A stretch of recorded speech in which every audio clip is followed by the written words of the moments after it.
Hi, today I wanted to talk to you about spanking. Now, is spanking appropriate? Is it ever appropriate? My answer to you is actually no, it's not. What spanking is one person hitting another person, physically hitting another person. Is that appropriate? I would say no.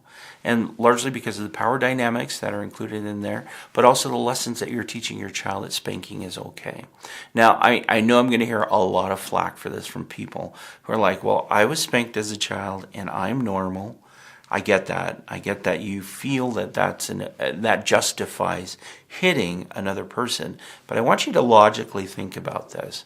So when you hit your child, you are actually demonstrating and modeling for your child that it is appropriate and it is okay in certain instances to lay your hands and hit somebody else, physically hit them.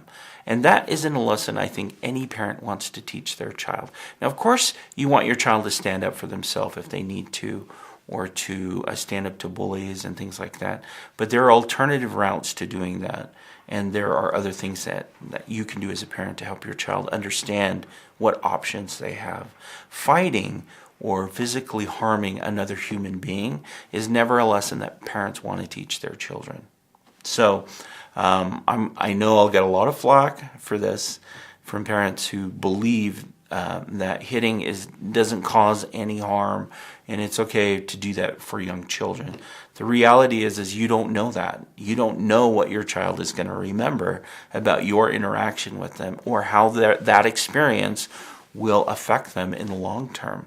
I've had many clients who have been traumatized by one or two events, and when confronted about those events with their parents have no recollection about it.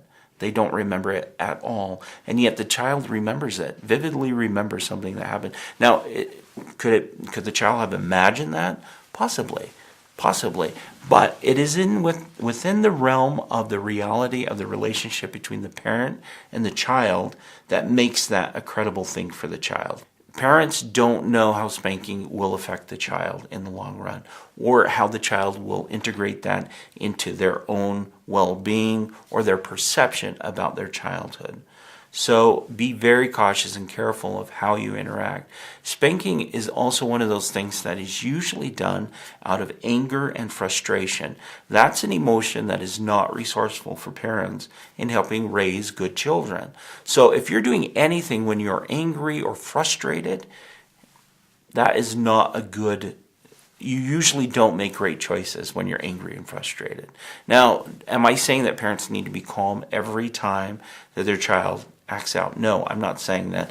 I don't want a parent to be a robot, but I do want parents to interact with their children thinking and knowing exactly what they're doing and being very intentional about their parenting.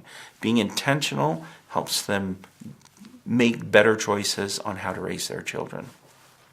Is spanking ever acceptable? No, it's not.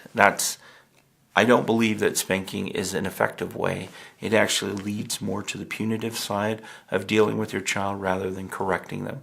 Now, does spanking work? Yeah, of course it does. In the short term, it does. Again, there are consequences, though, to that action, and those are variables that nobody really knows except the child and how they experience that moment. I would steer away from that and focus on alternative ways of working with your child, like setting up good rules, consequences, pre-teaching them. Communication would be a great thing. There are alternatives to spanking. Now, if a parent is saying spanking does work, I want them to really monitor and count how many times they're spanking their child when they're not frustrated or angry or upset. Is that a common way to interact with your child when things are not reactive? And if it is, then I would double check your parenting techniques. So one of the things that I do want to stress is that spanking is one of those things that has existed forever. Like, it's been done by parents forever. Corporal punishment for children has existed for a long time. And so this is kind of ingrained into our psyche and into the culture of how to raise children. So if you feel like, wow, this is just too hard, I understand. It is difficult, especially when a child is misbehaving. It's very difficult to maintain composure and sometimes, work with your child.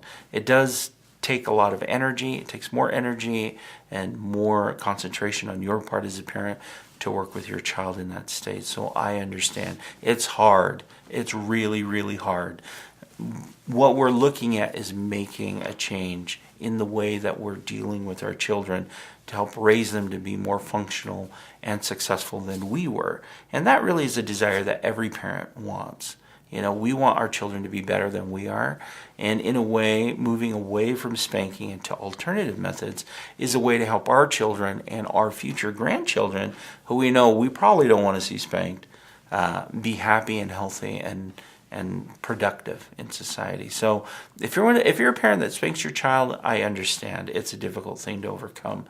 But yet you can do it. You really, really can do it. And the tools on the Smarter Parenting website will show you how. We've seen it done with hundreds and thousands of kids since the 1960s using this model, and it's helped shape these children to become more productive and more successful in society. So the tools are there. Just take some time and evaluate your strengths and what you can do, and also evaluate your triggers and things that set you off, and make a plan and adjust, and we will help you.